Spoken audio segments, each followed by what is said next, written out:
Greetings and permutations. Welcome back to the 2020 Rewind. We're taking a look at 20 more of my level 50 characters. Heroes, vigilantes, villains, rogues, you name it, that I'm playing on the City of Heroes Homecoming servers, Excelsior Shard. This is number 13, Dread Skulltula. He's my first mastermind of the bunch. He is demon summoning, cold mastery, Leviathan. Let's take a look at his build. Let's take a look at the idea. This is the concept. You probably have an idea what the concept is if you know anything about the Skulltula. The Hyrule Warriors is my only other clue I'm going to give you. And so that's sort of the basic idea of his appearance. Beyond that, it's summoning demons and buffing them and kicking ass. Here we go. This is the build on mids, and we have some standard powers here from demon summoning. I have everything except for the single target lash attack. Not because I think lash sucks or whatever, but man, I just can't fit it because I've taken pretty much everything from cold domination on top of that, with the exception of frostwork, which is a single target hit point buff. For this build, I really don't need that. I have the ice shields that I'm going to use to keep my demons healthy. Plus, they have their own buffs and heals and shielding and all the other things. So I'm not really worried about throwing some extra hit points on somebody. Beyond that, I've got the leadership package going, so that's gonna give me buffs for myself and all my little pets. And then I have the Leviathan Mastery set here. Let me scooch this up a little bit so you can see what's going on. I've got School of Sharks, Bile Spray, and Shark Skin, so a little bit of AoE Cone Immobilize, a little bit of a Cone Puke Spray, and then my own personal Shark Skin Shielding. I really didn't go for any specific theme outside of, trying to get a bunch of damage for my pets, being able to shield and protect my pets with some good defense slotting in my shields, plus just, maneuvers, that kind of thing. And then being able to put out some damage myself with corruption, one of your single target whip lashes. I've got Crack Whip, which is a short range cone attack. And then I have actually Infrigidate slotted with a couple of damage procs in it to, well, one damage proc in it to give it a little bit of kick. But beyond that, it's mostly just a debuff of speed and defense. Snowstorm, I have that slotted for just a bunch of endurance, recharge, and slow, so I can keep that up and make it slow down your enemies. I did throw in the damage proc impeded swiftness, which does, trigger every now and then, but it's not the greatest thing, so I could take that out of there and not lose much in the way of damage. Then beyond that, I've got the Mastermind set sitting here and summon Demon Leans, which is going to give you the Pet's AoE defense aura. Then I've got the Mark of Supremacy, which gives the resist and regen aura for the pets. I have the Soulbound Allegiance, the purple set, sitting down here in my Demon Prince. And all these are 6 slotted, as you can see, and that has the chance for build-up. I believe, if I'm not mistaken, that the chance for build-up is for all of your pets, but I'm not 100% sure on that one. There's a little bit of, confusion, I think, when I just vaguely remember from reading about this a while ago. But whatever, it's going to give my big boy, the Demon Prince, build up for sure. Then I have, as far as my own attacks, I've got Sleet slotted with 5 of Bombardment, and I also have the chance for fire damage there to give me some AoE nukage. School of Sharks and Bile Spray are both slotted with Annihilation, chance for resistance debuff. And that's probably your clue as to what is the main sort of theme I'm going for as far as debuffing or control or whatever. And that is minus resistance. Because you go ahead and look at demon summoning, you've got minus resistance sitting here in corruption, one of your single target attacks. Lash, which I didn't take, also has minus resistance. Crack Whip has minus resistance, chance for knockdown. Then I believe the pets have chances for. Let me double check if I can pull that up with some of these demon leans here.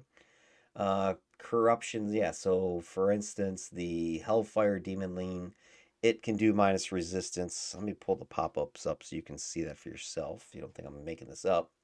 But if you go ahead and take a look at the effects these things have, move this over here, scoot that so you can see it. So if you look at its corruption attack, that has a minus 20% resistance to, I believe it's damage resistance, right? Yeah, damage resistance. So that demon has that attack. The cold demon lean, let's see if that has ice bolt, which is minus speed, minus recharge, which helps stack with some of my ice attacks. The fire demon lean, does that have some minus resistance? I don't think so. I think it's just the hellfire. Then let's take a look at summon demons. Let's see if those guys, the hellfire gargoyle, it has corruption as well, so that is going to do some minus resistance. The ember demon does not have any minus resistance power that I can see there from its attacks. It's fire. And then your big boy, the demon prince. He has mostly cold attacks. So yeah, you have this kind of combination of minus resistance and cold minus speed minus recharge. That's where a lot of the debuffery comes in. So if you kind of pair all that up with my cold domination stuff, and then I have School of Sharks slotted with the chance for resistance debuff in it, as well as Bile Spray, so that gives me some more chances for minus resistance. So adding that all, you're going to be able to, shred defense a decent amount. I think, okay, I did not take reactive. I'm just checking my incarnates. I took degenerative, so that's the max HP debuff, which is pretty on par with the minus resistance of reactive. Depending on what you're fighting, I think this is better against like hard targets like GMs, monsters, against AVs, heroes, that sort of thing. Lowering their maximum hit points makes them go down faster. Then you've got other powers that are going to mess up resistance and defense. So you've got your Infrigidate. That's going to go ahead and let me shut this off real quick. Your Infrigidate, that's going to give you some minus defense, some minus damage debuffing. Where's the Benumb is going to give you some more. Where's my Benumb? I've got it somewhere, guys. That, oh, here it is. It's a level 49 pick. That has minus regen, minus damage, minus endurance. Heat loss is bringing you some of the minus resistance, minus endurance, slowing. And sleet has the other minus speed, minus recharge, minus defense, minus resistance. So I've got lots of debuffery smattered all around this build. And then I've got a lot of buffery around the build with Glacial Shield, Ice Shield, Arctic Fog, plus maneuvers. So that's going to help my pets and all of my teammates as I shield them up. So this is a nice kind of stand back and do your thing type of mastermind. So I'll, pre-buff the team with some shields, stand back with Arctic Fog and maneuvers running to give some more defense and resistance. Have my pets attacking. They're doing some minus resistance. I'm able to drop sleet. I'm able to puke bile spray. I'm able to puke school of sharks on things. If stuff gets close enough, right, I can crack that whip on them with corruption and whip crack that whip. So I can smack them with that. So I've got lots of options, lots of attacks, lots of ways to mess with stuff. Beyond that, taking a look at your incarnates here. I've got agility, which is going to give me some endurance modification because most masterminds have endurance issues just if you're attacking, right? You've got all this pet summoning you're doing all this buffing or debuffing, and then you're throwing out attacks on top of that. Masterminds in general have a like endurance penalty for their attacks. Don't ask me why. I think it's just the way they were designed. I've also got support core for the hybrid. That's going to boost up, damage, accuracy, defense, plus my specials. Pyronic is my big boom boom nuke that I've got from Judgment. Got a disorient with it. Give me a little bit more ways to mez or control and just debuff things. Degenerative, already mentioned that, minus HP, max HPs, does some minor toxic DOT. I've got the Knives of Vengeance. Let me see if I can get some stats on them because they should have Let's see, they've got dual shot, which has some knockdown minus damage. Paralytic shot, that's got some minus regen, some minus recovery. Weakening shot, minus defense, minus resistance, minus to hit. So this pet is going to give you some more debuffing. And then I've got the support one here. I think I took yeah, so we're at radial. So this is the one that is unkillable. So this guy here is going to have some buff stuff. I forget exactly what the support one does. I'm not sure it's going to show it here. Doesn't give me any pop-up information on it, sadly. But anyway, support style, radial side of the war pets.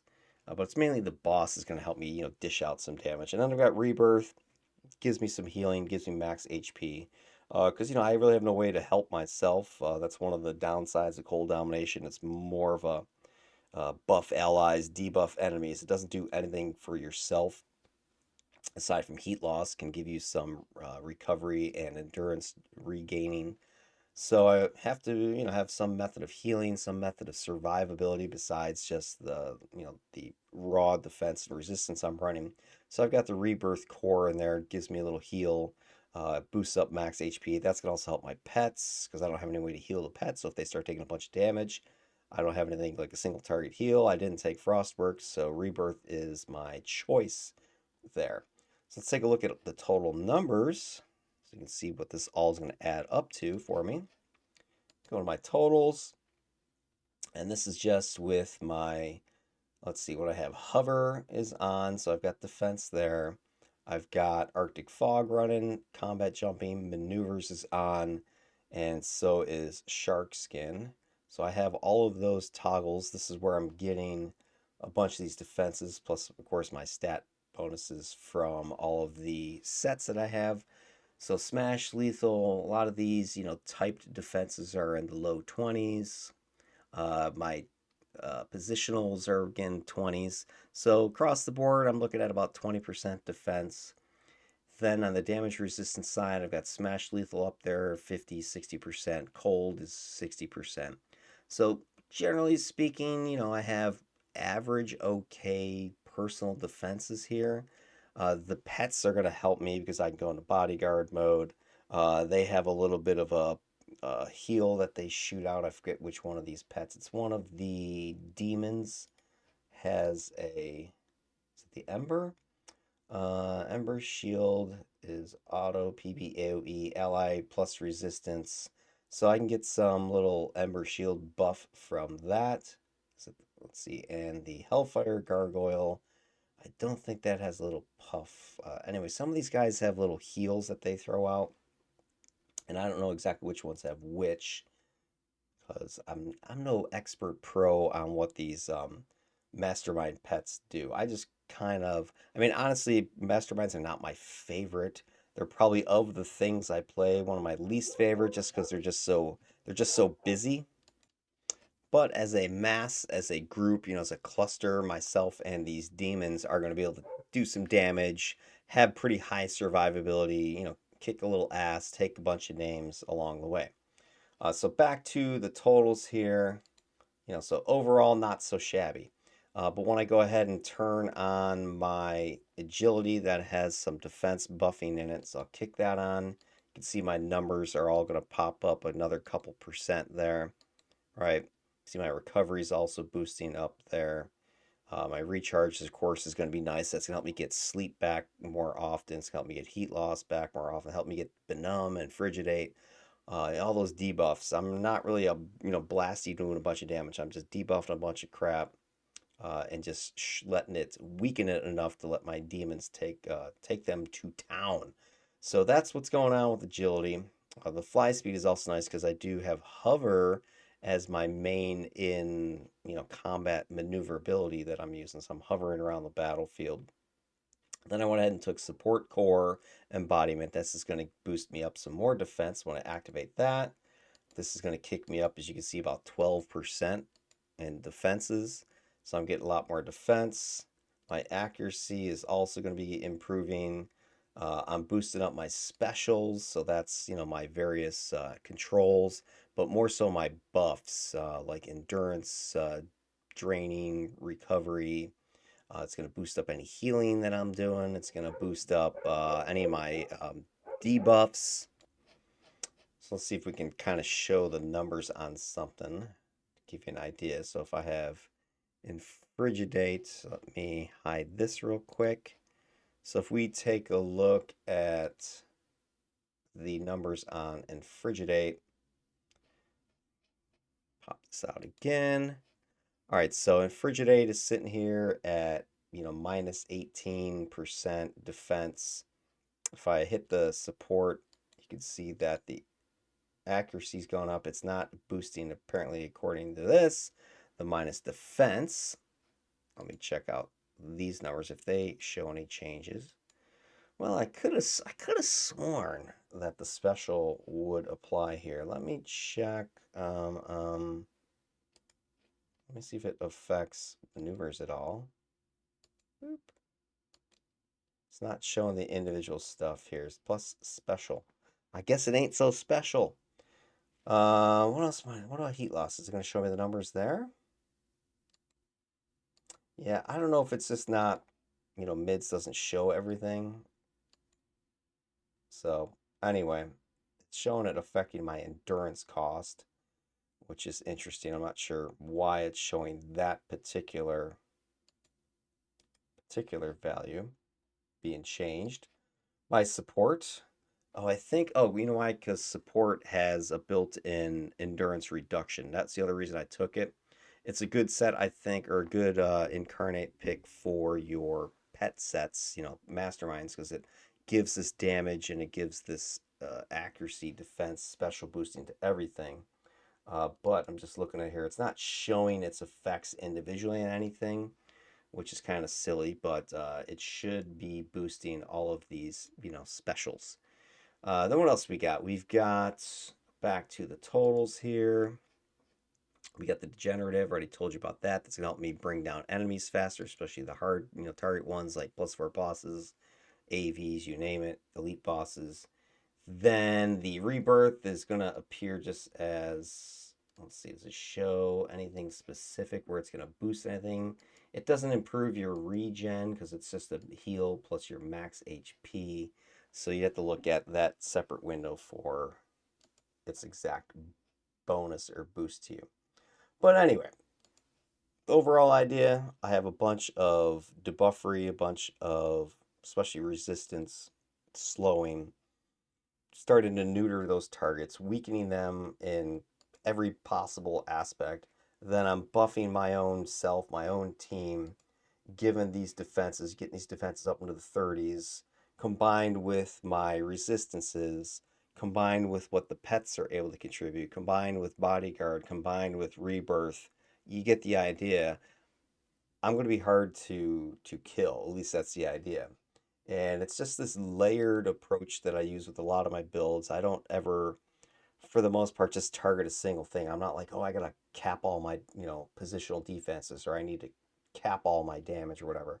I'm always trying this layered approach to defense, to survivability. The one weakness I do have is I have no mez protection on this character. Sometimes I would take Clarion for that, but I didn't take it on here because the heal I find is more useful than the mez protection would be. So I can just carry some break frees, and I still have my pets able to break free and do whatever they need to do.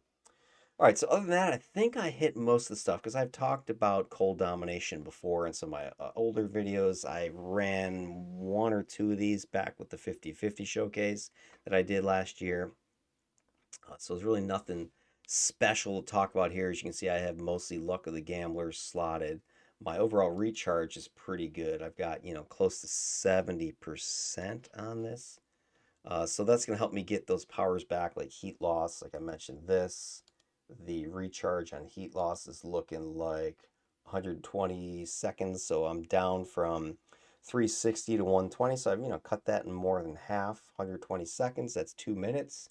Duration is 90. So I'm only down 30 some seconds without heat loss. So, if you slot enough recharge, you can get this power to be much more useful. Same thing with sleet. Sleet's your other big power that you want to get a lot of recharge on. So recharging that's 21 seconds. I mean that's freaking ridiculous.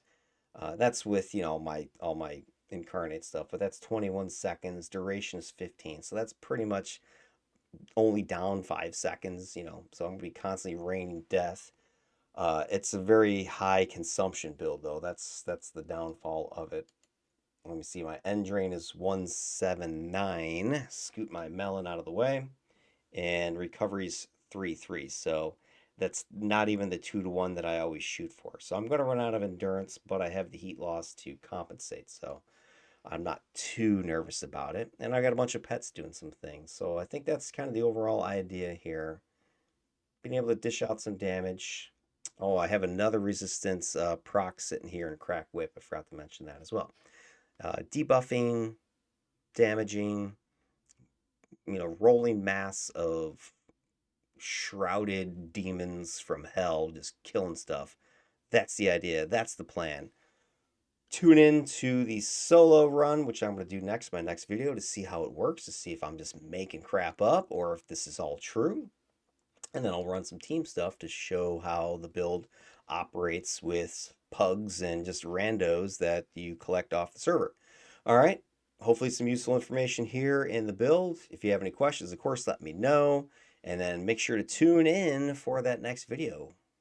Peace out.